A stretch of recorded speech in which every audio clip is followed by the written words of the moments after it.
Good evening and welcome to another First Friday event sponsored by the Woodside Arts and Culture Committee, a group of volunteers here in the town of Woodside.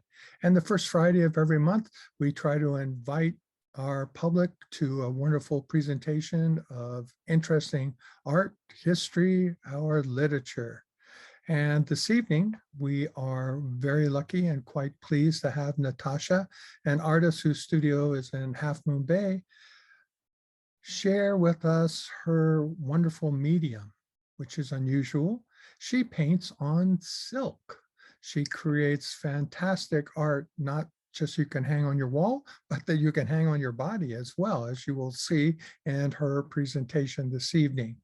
You know, the artist must train not only his or her eye, but also his or her soul so that it can weigh colors in its own scale and thus become a determinant in artistic creation. And I think after viewing the presentation, you will agree that Natasha has weighed the colors, used her eye to create most beautiful creations. And here's Natasha. Hello, my name is Natasha Foucault. I'm an artist and I work in silk media. I create fine and wearable art on silk.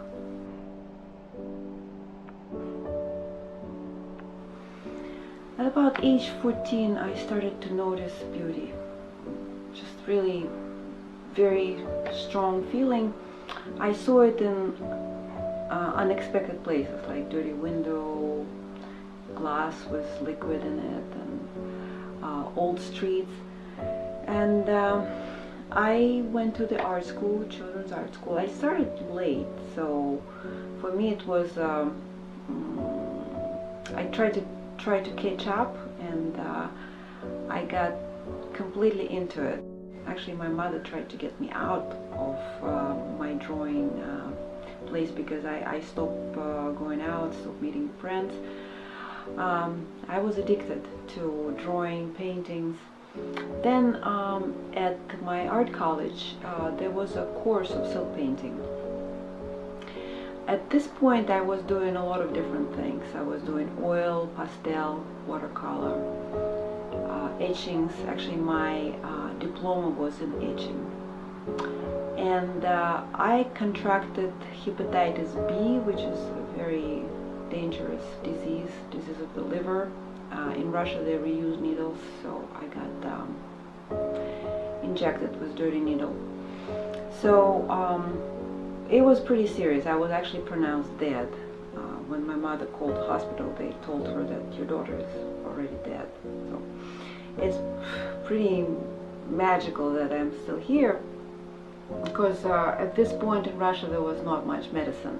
So when I got out, they told me I can't touch anything with heavy metals. Etchings involved heavy metals. Ceramic, which I did a lot at this point, involved heavy metals. Oil also not recommended. So I had to find media where I can express myself, because I already had a style. At this time I was realistic artist, and I tried silk, and I tried to make it bigger than it was known for decorative media. So I started to translate my oils or watercolors into silk, developing new techniques, how to paint glass, how to paint sky, trees on silk. And now about 30 years later, I found a language in silk painting which allows me to come very close to actual object, whether it will be still life or landscape. When I came to America 25 years ago, I realized that there's a lot of interest in handmade, one-of-a-kind clothes. So I started working on my wearable art line.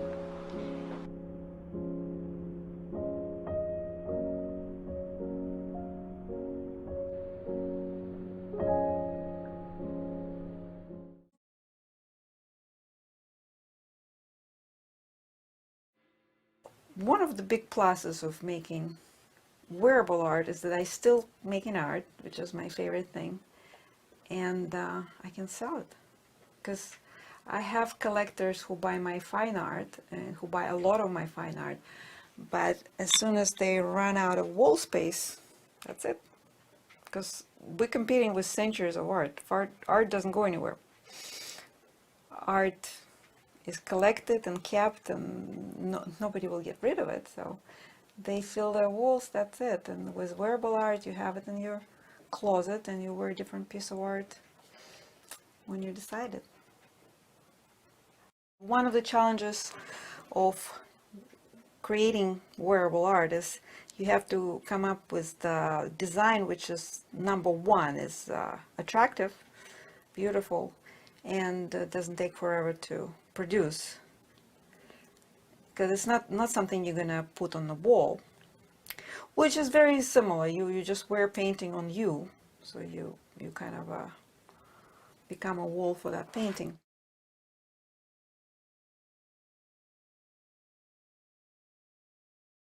And this is a fun part. I'll show you wearable art collection. This is my capes and ponchos and scarves, and I'm gonna show you what you can do with it and how you can wear them. It's really fun. So this is a cape. I call it cape, and I have big selection here. I'll show you just a few. It's a big piece of silk. It's a U-shaped piece of silk, about 74 by 55 inches. See that? And I'm having one on, and what's so great about it is that you can wear it so many different ways. Also, I create scarf clips. It's a little thing like that with silk stretched over it, metal, and you can create totally different look by clipping your silk piece, something like that. You know, you can move more freely with wearing that, and they all match different colors. So what I usually say, you can dress it up, go to the opera, have it very, like on something fancy, or you can dress it down and wear it in a resort, in a cruise ship, or on the beach. So this is more like a beach look. You can wear it as a dress. This is like a halter top dress look. And also sarong. Sarong is when you just tie it over your shoulder. So that's why people like those pieces, because it's so many different ways. You put it differently, you look different, and it's great for traveling. You take it, you throw it in your luggage. It's very light. It's easy to take care of. You can put it in the shower. When you take a shower, it will straighten it. Different process, different fabric, and different look. So I created the series of coats, and again, this sheer, it holds the shape very nicely. So this is my square poncho. I have round ponchos and square ponchos. And the great thing about it that it's a conversational piece. It starts people talking about their favorite pieces of art. Of course, Picasso is endless. He created so many different styles. This is his Cubist style. Portraits of the women. Love it. So here's this one of my round poncho, traditional style, Venice. You can recognize it. My favorite place. I've been there maybe 7 times. Never get enough of it. And let me show you my scarves. To make something like this on silk, this is silk crepe de chine scarf. It will take maybe 1 workshop, 2 hours, 3 hours, and you can pretty much come up with something like this. This is like, I would call it at the base level, something not too complicated. And silk is a very forgiving media. It's really, really hard to ruin it, spoil it, because silk dyes are brilliant, beautiful. Silk itself is beautiful. So a combination of color and the silk is already beautiful. So people with no experience in fine art at all create really beautiful pieces. So this is one of my favorite Dali pieces of art, liquid clock. It was very hard to make, very hard. You can see a lot of details.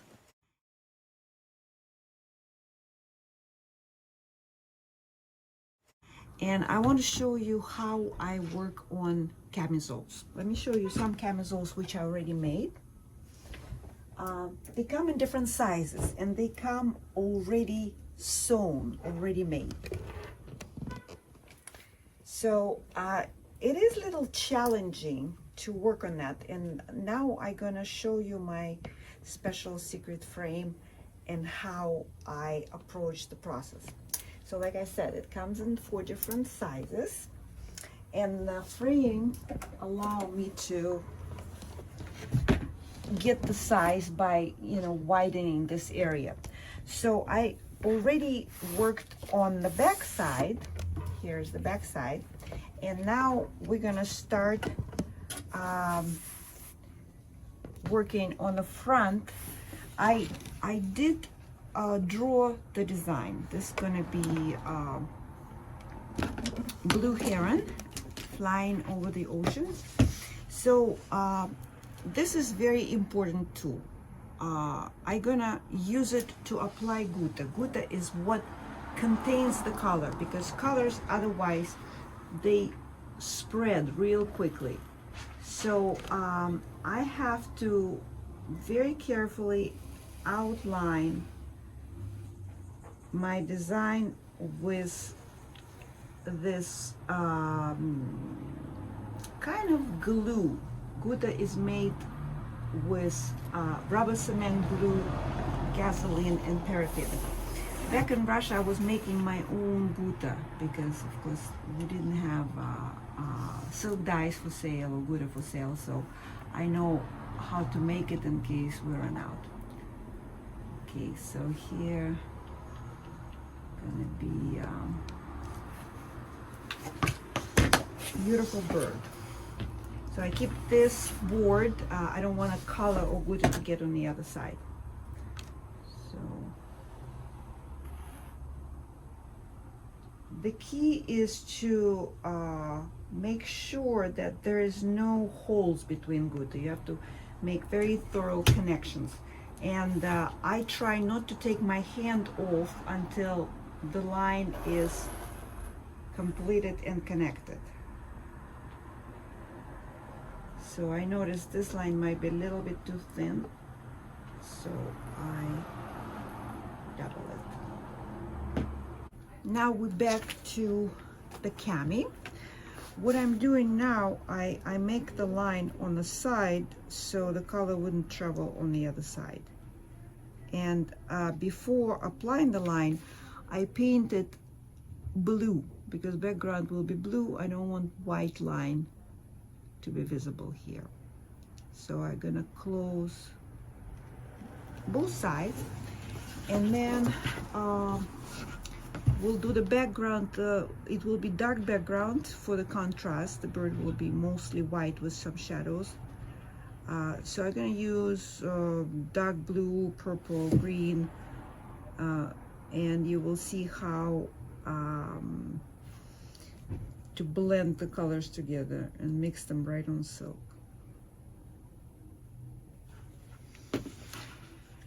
So here we go. So very careful going around outline bird, and as I go I change the colors.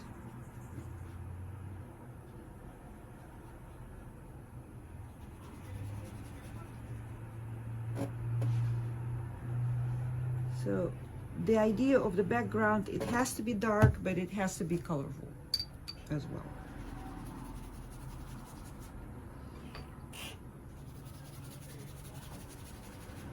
And a few words about the fabric. This is a fabric named chamouse. It has some shine to it, and it's pretty heavy. It's heavier than the crepe de chine I showed you previously.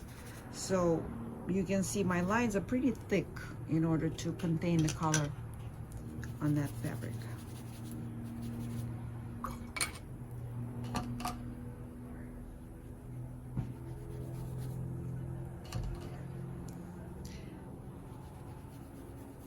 And legs, they're gonna be black. I will put the color, I will put the gutta lines on top of this purple color. then we'll do black. Since it's darker, I can do it on top. So I have to make sure that the color goes on the other side, because we don't want anything white to be left unpainted, except for parts of the bird.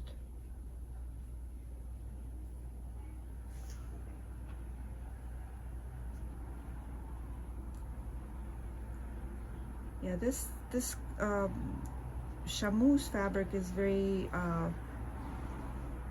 luxurious. It looks beautiful with colors on it. So when it all dry and steamed, it will be very beautiful.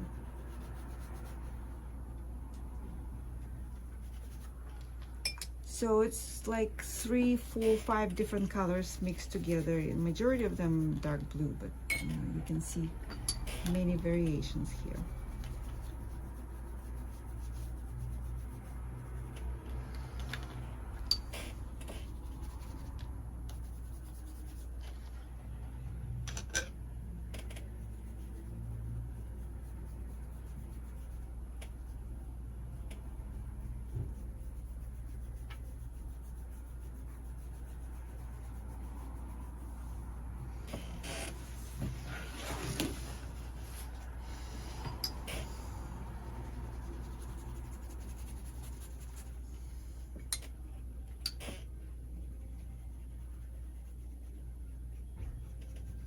Since I mix the colors right on silk, I don't have any sharp division between them. It goes very smoothly. They all kind of run into each other.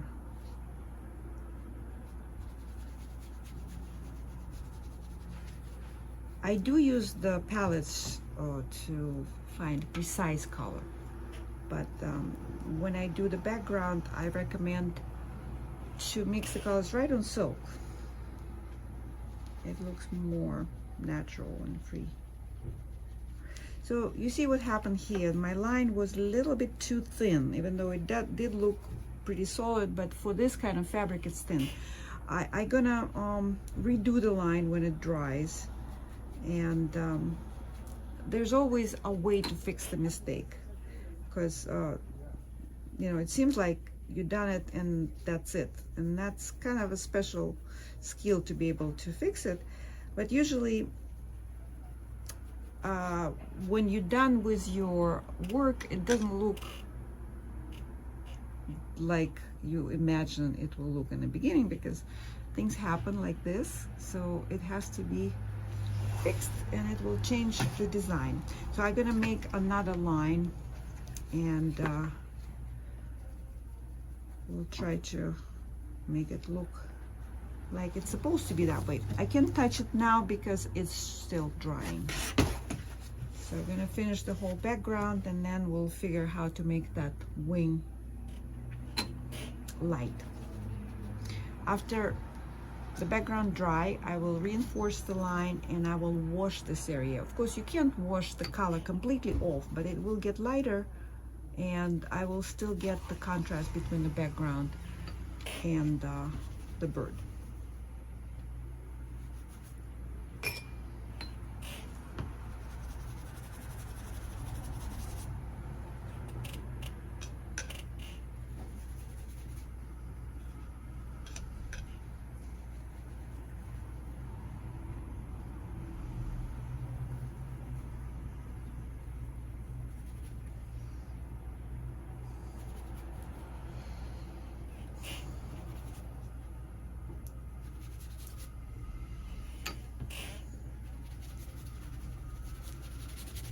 Okay, almost done.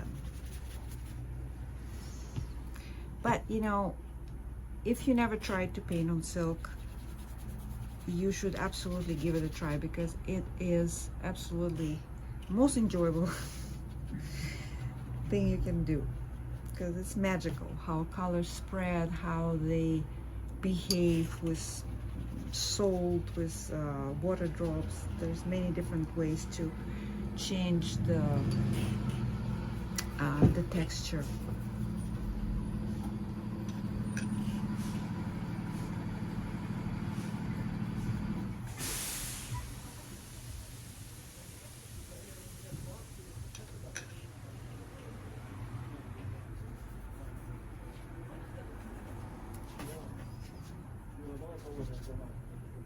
Okay, this part is done, so we will have to wait till it dries.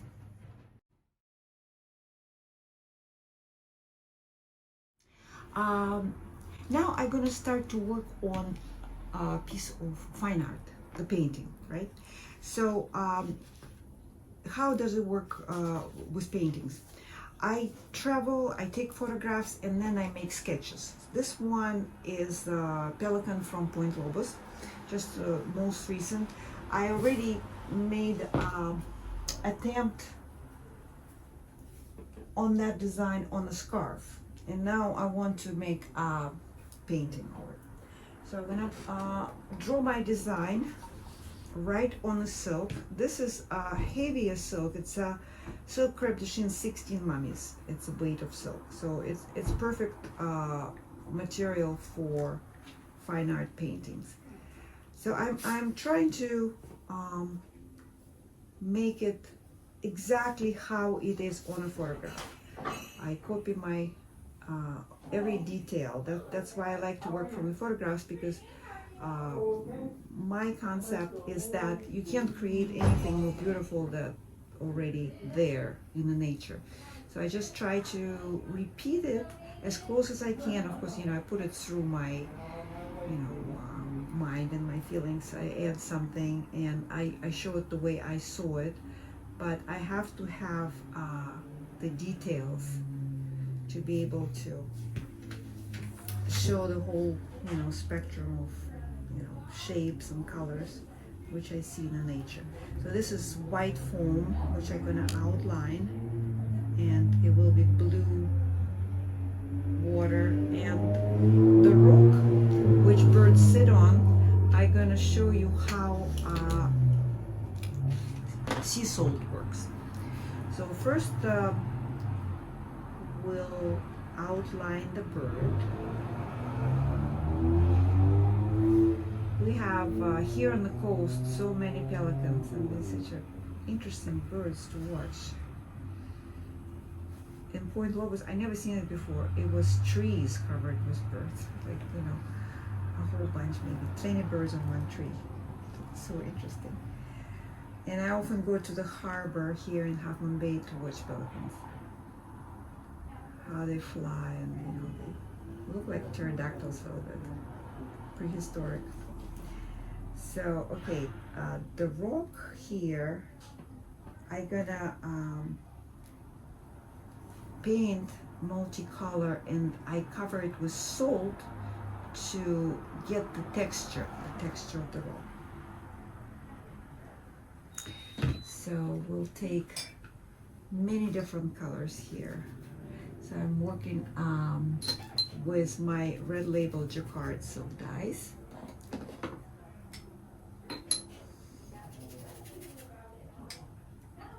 Trying to create kind of natural effect.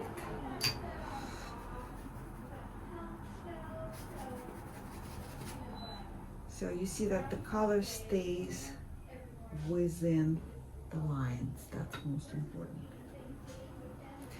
So now, one thing you have to remember is that when you apply the color, it's dark and bright, but then when it dries significantly lighter. So you have to put the color, pretty bright and heavy in order to get a good effect when it dries. So you always keep it in mind that it will dry probably 30% lighter.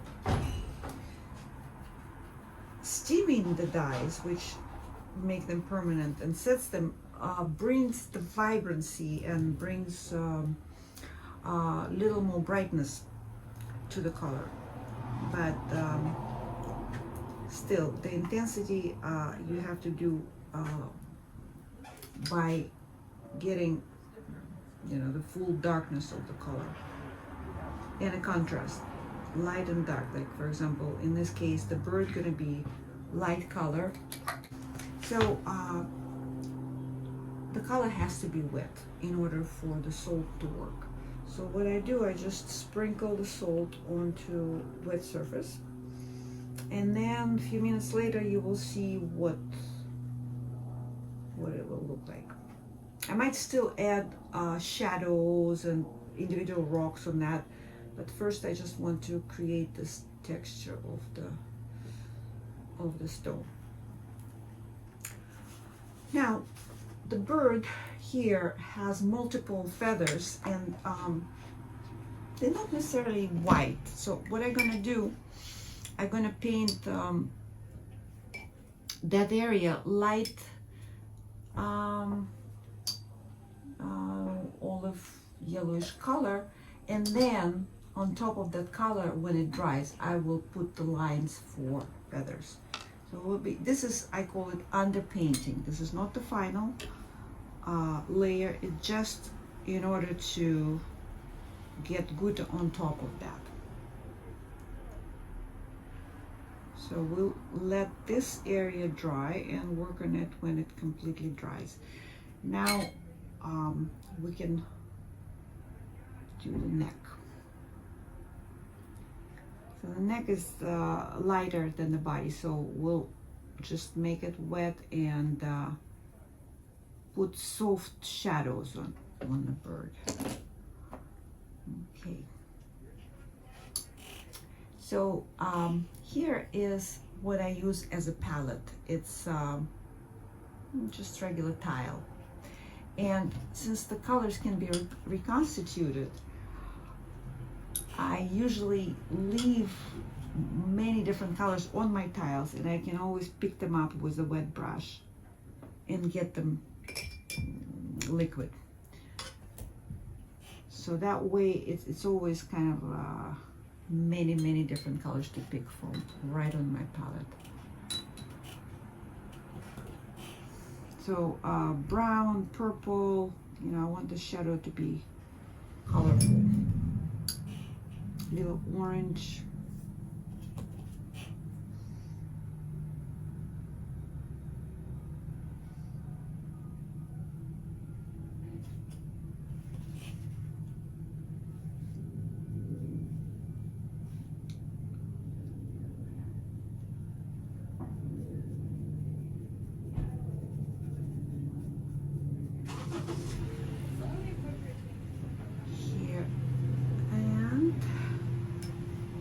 Something on the beak, which also will need under layer. There's a piece which will be applied with glitter when this dries. So now it's going to be tedious work of outlining the foam. I will show you part of that. So I'm making this foamy puddles, again connecting all the lines, and then my blue background will go all around them.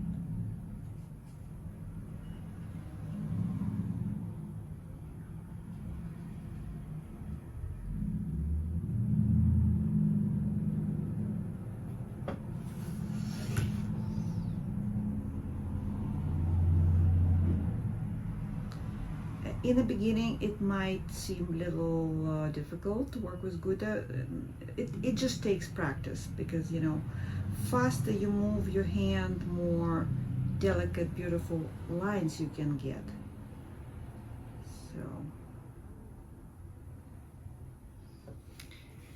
So here is just few of the foam, and you can see that the salt already started to work.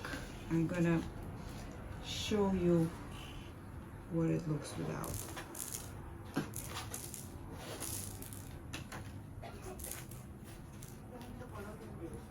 You can see this, you know, creates interesting patterns on silk. So I'll remove, of course, I'll remove the salt completely. And then when it dries, I will put few more shadows on top of that. So we'll let it dry now. lighter and darker color. So some areas I leave pretty light with water. Some areas will be a little darker.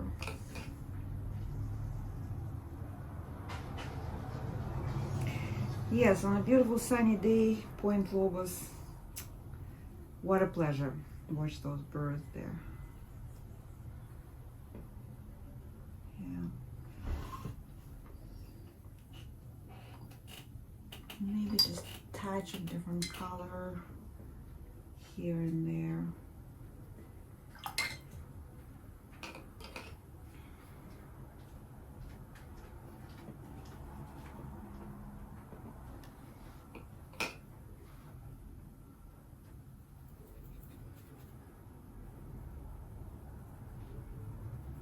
I love turquoise. I use it in so many wearables.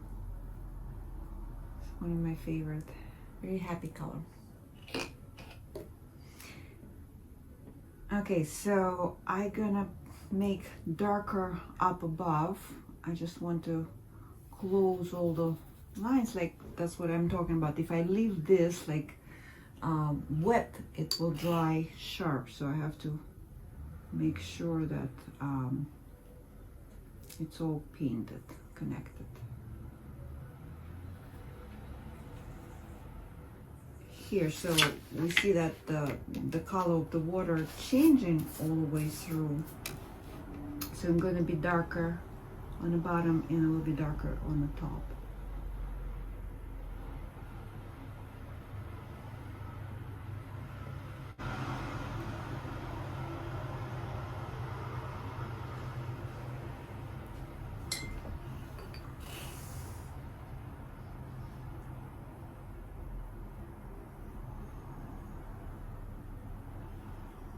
What do you think? Looks fun?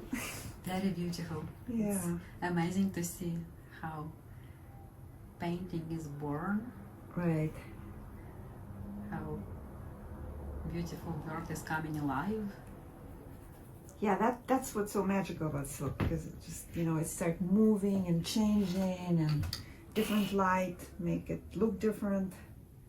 So there's I always feel like silk is alive by itself. It was created by butterflies, you know, silkworms. So it has life in it. When you add your colors, it, you know, it really, magic happens to silk.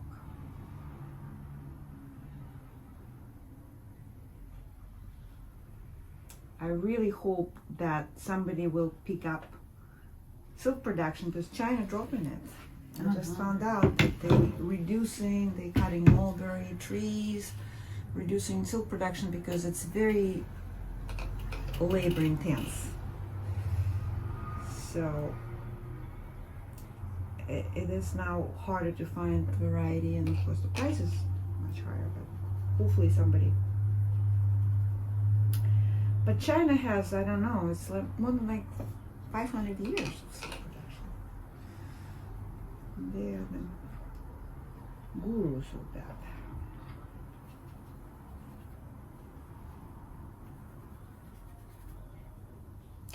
Of course, you know, there's special companies which work with the artist, and they make silk scarves, capes, tops, different things already made white for the artist to work on them, which is, you know, great resource. There's many companies who produce silk painting dyes and, you know, silk outfits. The biggest one is Dharma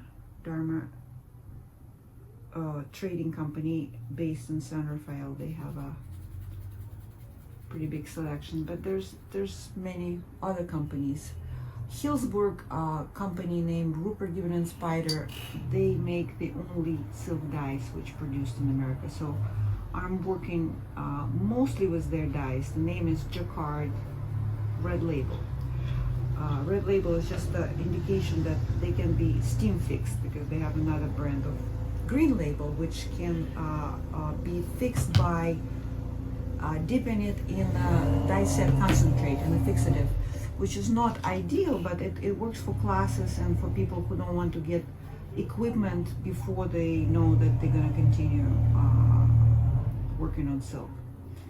Because you have to get a steamer in order to steam this. But steaming, of course, makes it brighter. So here is the ocean. I might come back to the ocean part.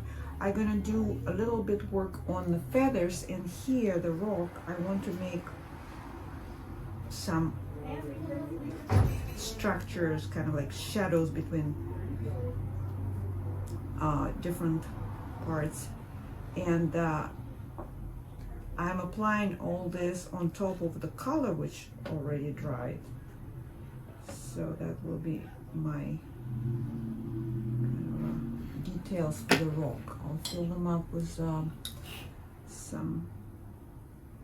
darker color.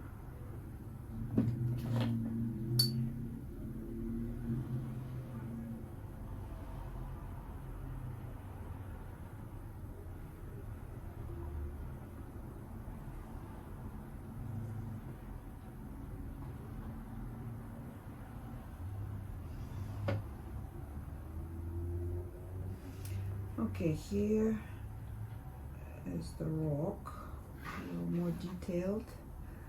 And I always, when I work, I would put the painting in the distance, look, and figure out what it needs. It has to be all connected, so when the bird will be done, when this part will be done, I might work some more with the rock and find some more darker areas with it. Okay, now the bird. A little bit work on the feathers.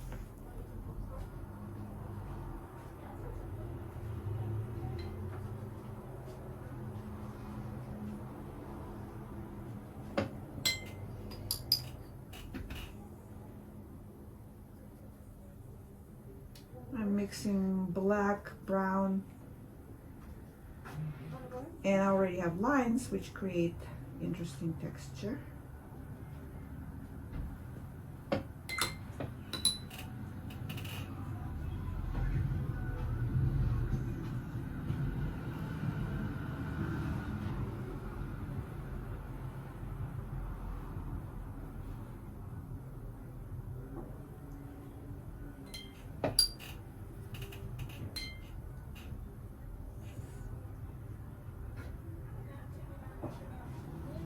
Because the bird, it's never bright. It has to be very natural colors. So I use my palette where I mix many, many different colors to get to this kind of really soft, natural looking color.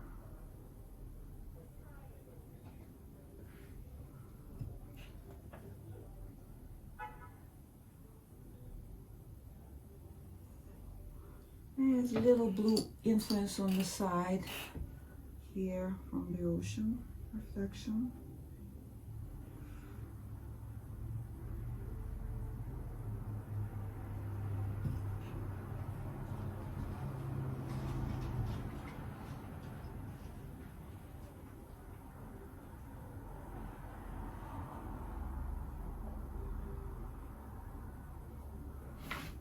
Okay, so it's still in the process, but that's the beginning of this piece.